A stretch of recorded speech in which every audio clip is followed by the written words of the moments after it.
السلام علیکم۔ حضرت ابو سعید خدری رضی اللہ عنہ سے روایت ہے، رسول اللہ صلی اللہ علیہ وآلہ وسلم نے فرمایا، جب اللہ تعالی قیامت کے دن مومنوں کو جہنم سے نجات دے دے گا اور وہ امن میں ہو جائیں گے، تو پھر وہ اپنے ان بھائیوں کے بارے میں جو گناہوں کی کثرت کی وجہ سے جہنم میں چلے گئے، اس قدر اصرار سے اپنے رب سے بار بار عرض کریں گے کہ دنیا میں اپنے بھائی سے اپنے حق کے لیے اس طرح جھگڑا نہ کیا ہوگا۔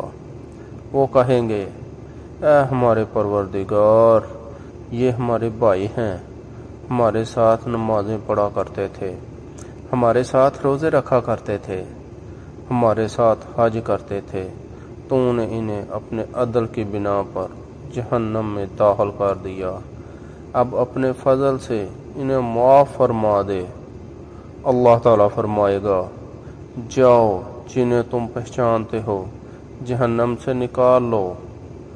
وہ ان دوزخیوں کے پاس آئیں گے اور انہیں ان کی شکلوں سے پہچان لیں گے، آگ ان کی صورتیں نہیں کھائے گی، یعنی چہرے نہیں جلیں گے۔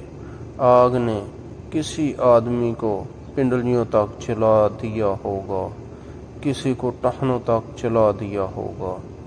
وہ انہیں نکال لائیں گے اور عرض کریں گے، اے ہمارے رب، جن کا تو نے ہمیں حکم دیا تھا، انہیں ہم نے نکال لیا۔ اللہ تعالیٰ پھر فرمائے گا، جس کے دل میں 1 دینار کے وزن کے برابر ایمان ہے، اسے بھی نکال لو۔ پھر ارشاد ہوگا، جس کے دل میں نصف دینار کے برابر ایمان ہے، اسے بھی نکال لو۔ اس کے بعد یہاں تک حکم ہو جائے گا کہ جس کے دل میں رائی کے دانے کے برابر بھی ایمان ہے، اسے بھی جہنم سے نکال لو۔ حضرت ابو سعید رضی اللہ عنہ سے روایت ہے، جسے یقین نہ آئے وہ اس آیت کو پڑھ لے۔ بے شک اللہ تعالی ذرا برابر بھی ظلم نہیں کرتا، اور اگر کسی کی کوئی نیکی ہوگی تو اسے کئی گنا بڑھا دے گا اور اسے اپنے پاس سے اجر عظیم عطا فرمائے گا۔ سنن ابن ماجہ، حدیث نمبر 60۔ حضرت جندب بن عبداللہ رضی اللہ عنہ سے روایت ہے، انہوں نے فرمایا، ہمیں نبی صلی اللہ علیہ وآلہ وسلم کا ساتھ نصیب ہوا۔ جب کہ ہم بھرپور جوان تھے تو ہم نے قرآن کا علم حاصل کرنے سے پہلے ایمان سیکھا، پھر ہم نے قرآن سیکھا، اس سے ہمارے ایمان میں اضافہ ہو گیا۔ سنن ابن ماجہ، حدیث نمبر 61۔ حضرت انس بن مالک رضی اللہ عنہ سے روایت ہے کہ رسول اللہ صلی اللہ علیہ وآلہ وسلم نے فرمایا، تم میں سے کوئی شخص اس وقت تک مومن نہیں ہو سکتا جب تک اپنے مسلمان بھائی کے لیے، یا فرمایا اپنے ہمسائے کے لیے بھی، وہ چیز پسند نہ کرے جو اپنے لیے پسند کرتا ہے۔ سنن ابن ماجہ، حدیث نمبر 66۔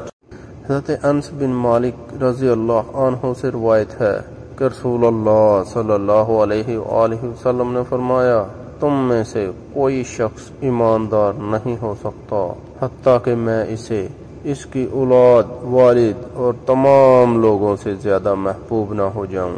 سنن ابن ماجہ، حدیث نمبر 67۔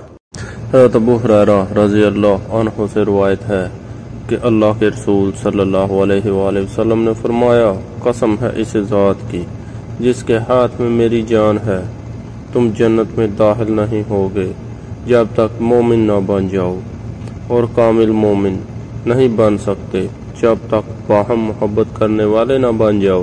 کیا میں تمہیں وہ کام نہ بتاؤں جس کے کرنے سے تمہارے اندر ایک دوسرے کی محبت پیدا ہو جائے؟